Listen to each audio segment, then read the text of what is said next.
Y ocurrió hace tantas edades que no queda de ella ni el eco del recuerdo del eco del recuerdo. Ningún vestigio sobre estos sucesos ha conseguido permanecer, y aun cuando pudieran adentrarse en cuevas sepultadas bajo nuevas civilizaciones, nada encontrarían. Lo que voy a relatar sucedió en un tiempo lejanísimo, cuando los continentes tenían otra forma y los ríos tenían otro curso. Entonces, las horas de las criaturas pasaban lentas. Los brujos de la tierra recorrían las montañas maduinas buscando hierbas salutíferas, y todavía resultaba sencillo ver a los lulus en las largas noches de las islas del sur, bailando alrededor de sus colas.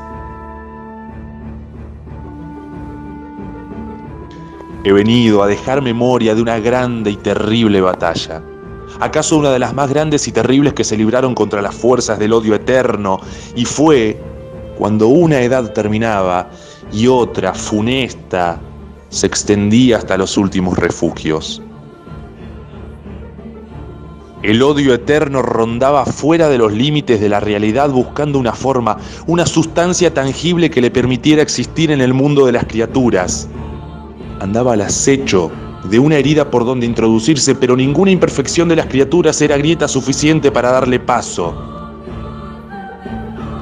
Sin embargo, como en las eternidades todo sucede, hubo una desobediencia, que fue herida, imperfección y grieta suficiente.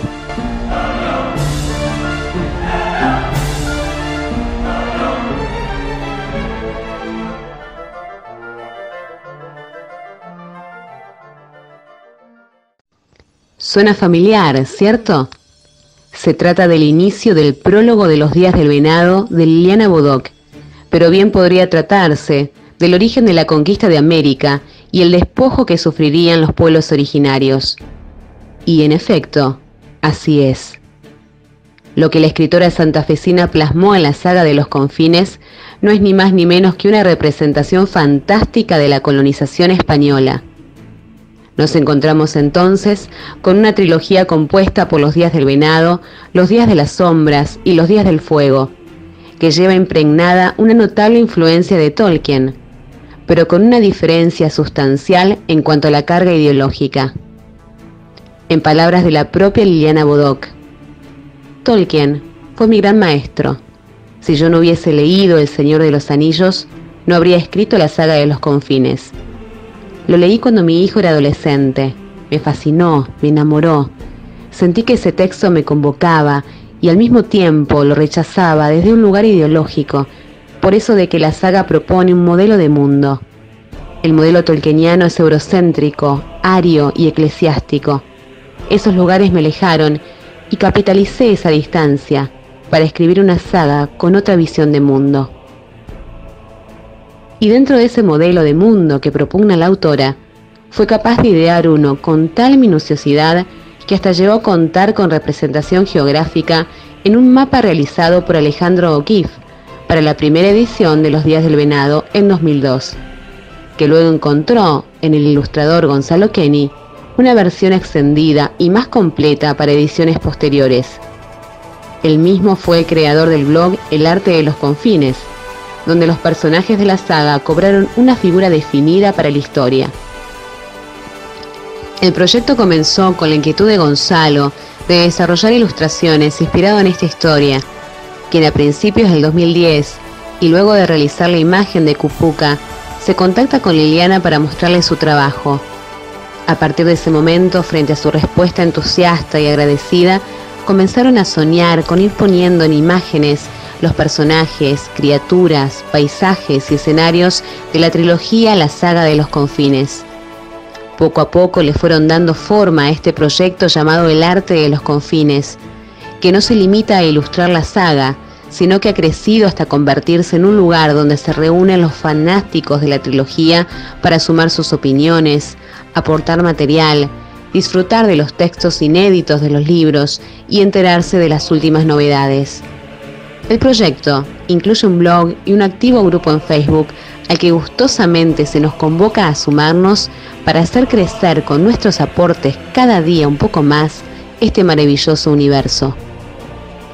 En el año 2017 cumplieron su sueño de autoeditar un libro álbum al que llamaron Venado, el arte de los confines. Cuando conocí personalmente a Gonzalo, Esquino Meromansi, le dije algo que me gustaría repetir aquí, porque es aconsejable agradecer en voz alta.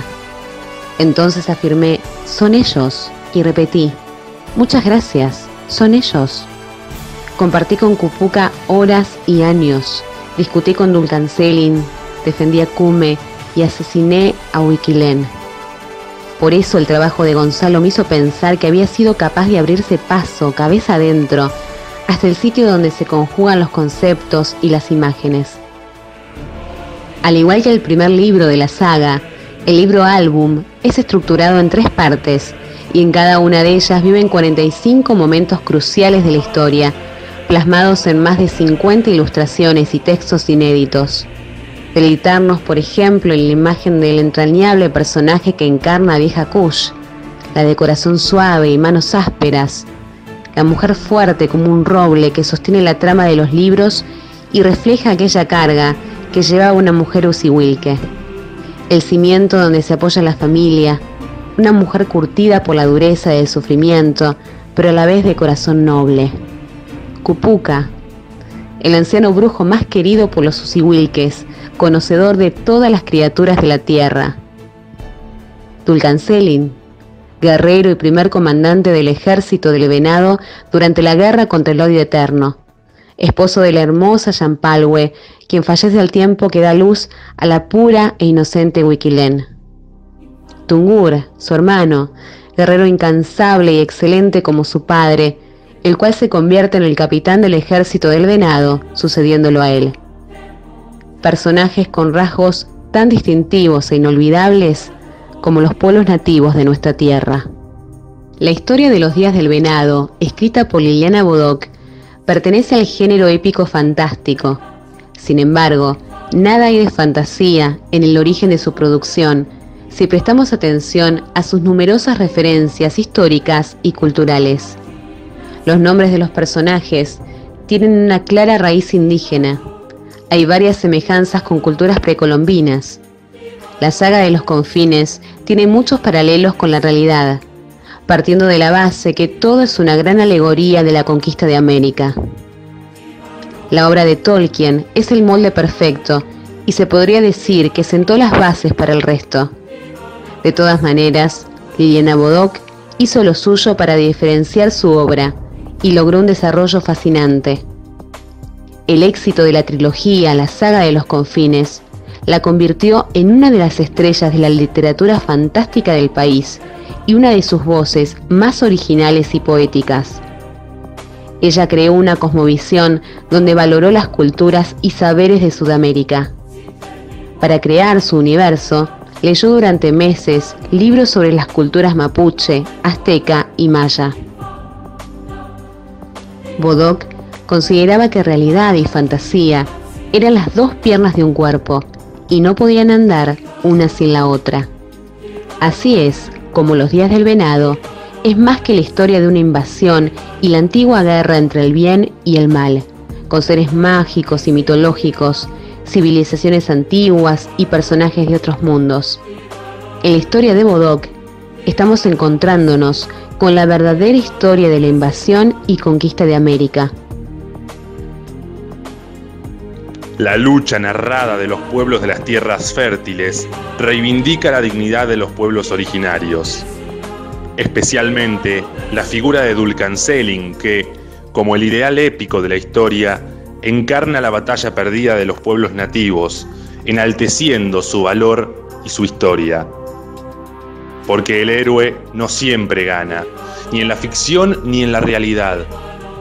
A veces muere, como Dulcancelin y Cume, que se sacrificaron por su gente, obedeciendo sus ideales, confirmándonos que una derrota peleada vale más que una victoria casual. Y es que la cuestión no reside en ganar o perder, en vivir o morir, sino en el cómo. Por fortuna, a través de la obra que nos legó Liliana Bodoc, podemos aseverar que hay algo que nunca morirá, y es la memoria.